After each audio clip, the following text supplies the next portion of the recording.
Hello, everybody. Biggie Dad here with another episode of WWE Supercards. Okay, we've got a lot going on today. We've got ring domination going on. We've got our regular stuff going on. And yesterday I mentioned that if you had fusion cards, you brought in resources and started season 2 at a different level than someone who just started the day season 2 came out. No, you're not really cheaters, but someone who never knew about season 1 could think that way. For those of us who were playing in season 1 and didn't have the resources, there is a thing that we can do. And what that is we can go back to season 1 and do exhibitions, build up our decks, and get into King of the Rings. And we got into, here's a season 1 King of the Ring.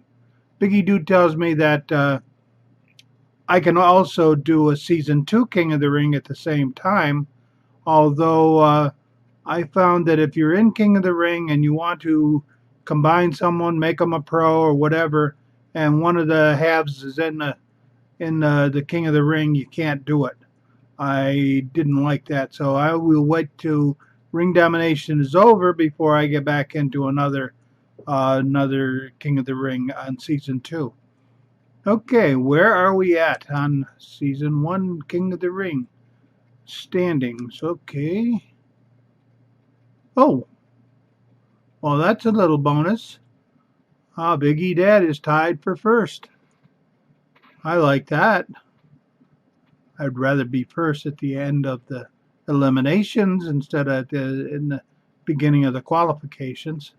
But let's see, what do we got? We've got 25 games in already. I scheduled this one so that I should at least be awake when the eliminations come on. Okay, that's one thing. There is another. I got a message, a comment on one of my videos. And it's the comment that somebody made and then said was sorry for because he was jealous he had to go back to school because he was going to have to spend more time on his studies. Believe me, no game is worth your studies. Many of you are probably like I was. Very smart, very easy to get along in school. I did not learn study skills. I had to learn them later in life. Whereas I had a brother who was not as smart and had to work all the way through his schooling to learn these skills. And then he carried them on into higher education. Much better. Well, I had to learn them. It was, if I paid attention in class, I could pass the class. Didn't matter. All I had to do was be there. Be there and be half awake. And like I said, it didn't teach me the study skills. What I did in real life after the higher education and all the rest is I helped people get jobs. Then later on, I supervised people who helped people get jobs. And the one thing that I heard the most was, if you had to do it all over, what would you do different? And the one thing that people would do different was pay attention to their education. And that, I say, is one of the best things you can do. No game is worth falling down on your studies. No game is worth falling down on your job. Remember those two things and you'll do well. Most of the other stuff that went on through life, yeah, I don't look back happily at some of the things that I did, and I'm sure none of you will either. But it's what made me what I am. And it's what formed me and did everything else. Now, I could have done a whole lot better if I paid attention to the education, but without paying attention to the education, some of those paths will be closed to you, whether you want to use them or not. And just remember, it's not the game. The game is temporary. 5 years from now, we don't know if this game will even exist. There will be some other fancy new game, maybe holograms and other stuff like that are in front of your face. Everything will be virtual reality. Who knows? If you look in the rearview mirror, you'll see the technology changes really quick. I think Moore's law or somebody's law was the knowledge and everything else doubles every 18 months. It's probably less by now. But so much for the rant. Well, maybe not a rant, just some little tips of education. So yes, do your best in school and studies. Oh yeah, then there was another one that came up. A lot of you folks think you have to be traffic cops. Not on my channel. Somebody makes a comment on my channel, I'll handle it. I'll either let it go by, or I'll delete it, or I'll hide it so nobody can see it. But you don't have to worry about it. Don't tell somebody else what to do, because then they tell you what to do, and then you tell them what to do, and they tell you where you can shove it, and on and on and on, and it just escalates. And remember, if you call someone a name, a faggot, a four eyes, a queer, a loser, a dummy, that's bullying. If you do it on a computer or a smartphone, that's cyberbullying. In many jurisdictions, there are now laws coming up about because of that. It affects people's lives. Don't do it. What you say to someone else may not be anything to you, but it may be everything to them. So please try not to do it.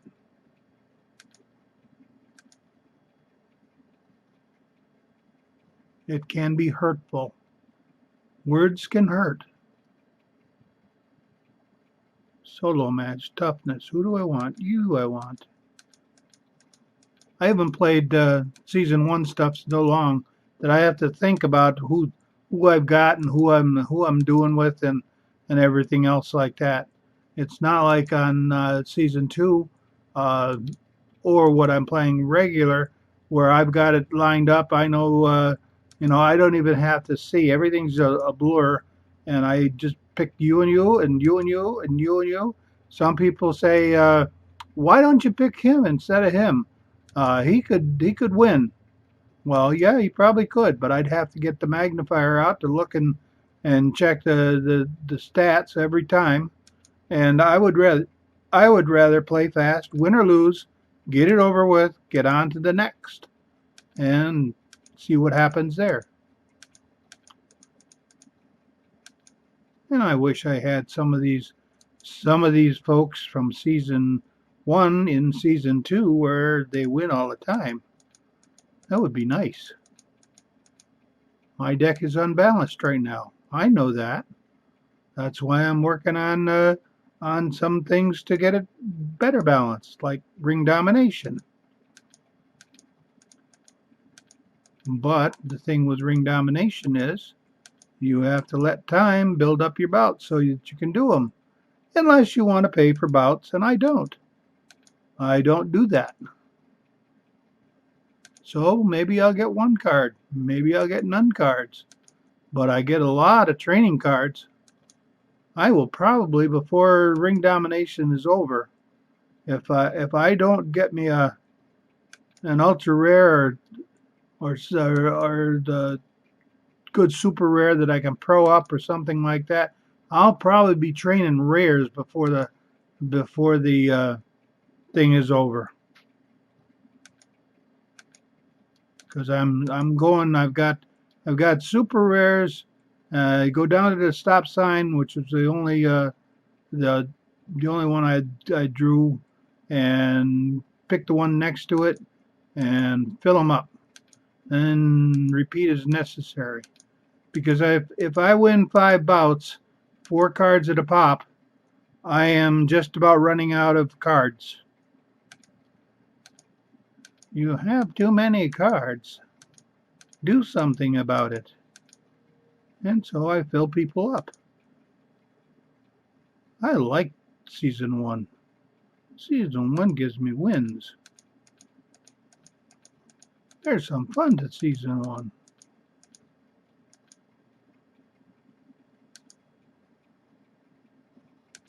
Okay. Enough of Season 1. Let's go back and see how we did on our King of the Ring. That was coming up. Alright, where are you? Biggie Dad 2.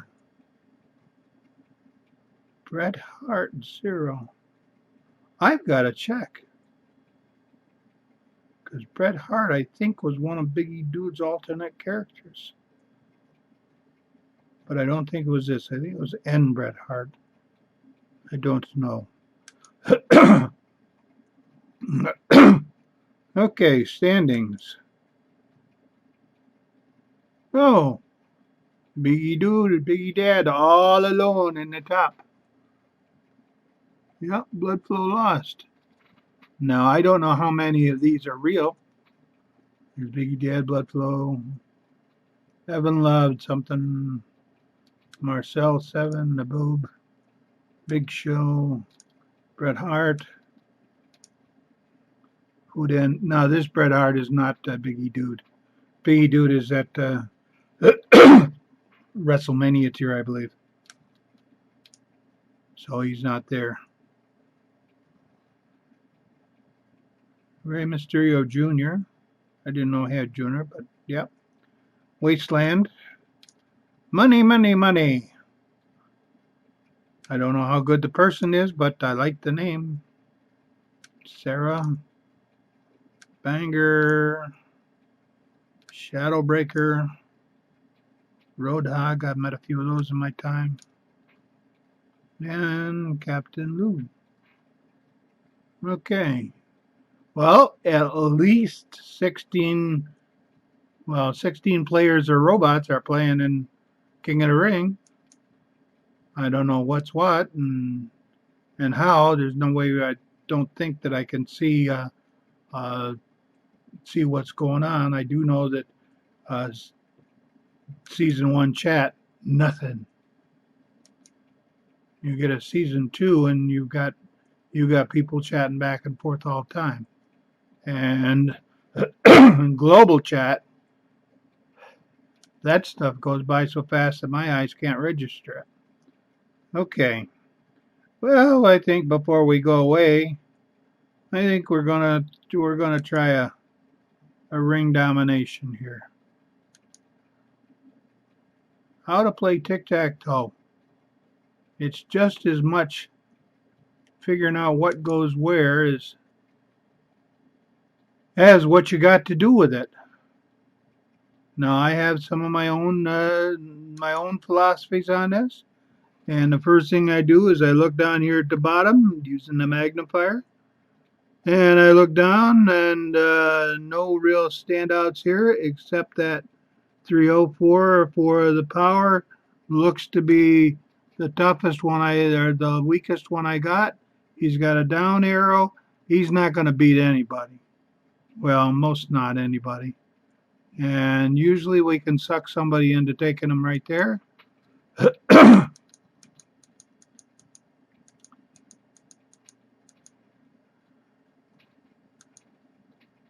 And then, oh, my guy won. Oh, I got some more options here. Okay, let's screw up some of these options. Let's see, we got an up, we got an up, we got a left, we got a left, and we got a right. Let's see if we can get somebody to bite up here. Let's see if they're going to bite. Oh, he bought over here.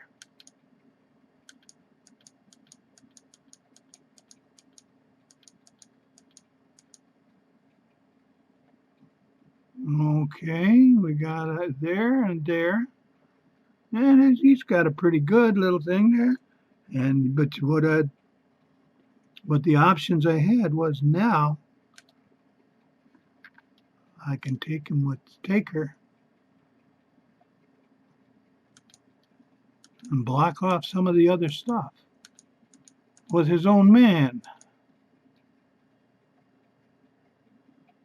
Now, if they have an upper down here, yeah, he wasted a guy in here. Now, let's see. I've got an up, which is always safe to put in here. I've got another up.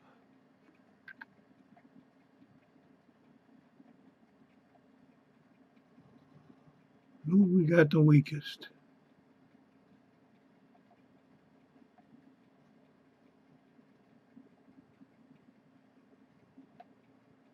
Maybe a 1, 2, 3.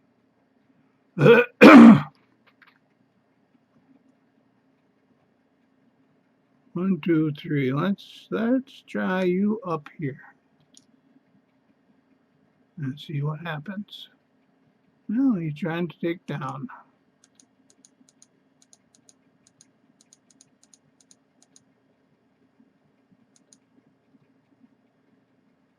Okay, he's got 1, 2,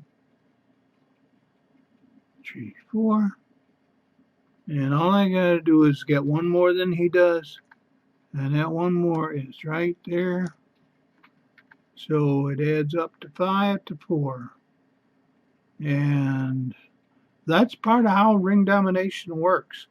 It's you got to figure out what goes where and what can block somebody else and what can actually force somebody else to take one of your guys, or I mean, to give up one of his guys to get a space. Okay, let's see. Shards everywhere. And not a shard that's rare. No, nothing. Nothing. Well, yes. We got a super rare The Miz. I do believe super rare The Miz is what I might have gotten out of King of the Ring the other day. I will have to look and check on that. Okay, another. You notice that the pieces stay. New shards. New shards everywhere. Okay, let's try this shard. And that's common. And I'm going to leave that until I build up a couple more matches because I like to do them all at once. We're sliding along the scale up here on ultra rare. I'm actually in ultra rare plus plus and regular exhibition. But I told the deck to set me up to autofill, so we'll see just how that does. And we'll show you how we do a loss on season 2 exhibition. Maybe we'll get a win.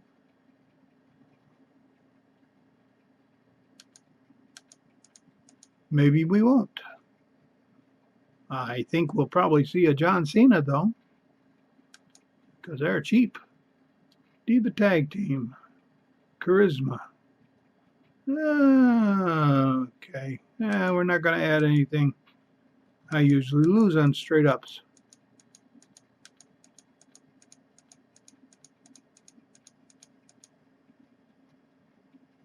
No, we won.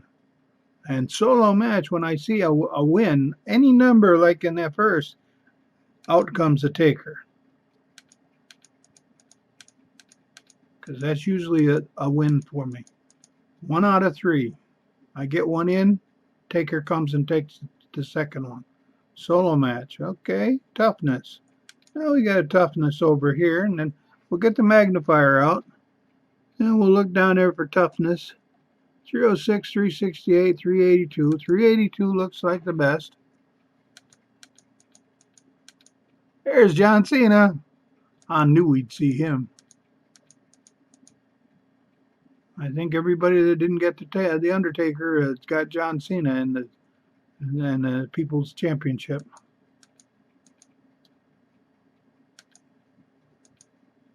Now we're going to collect something.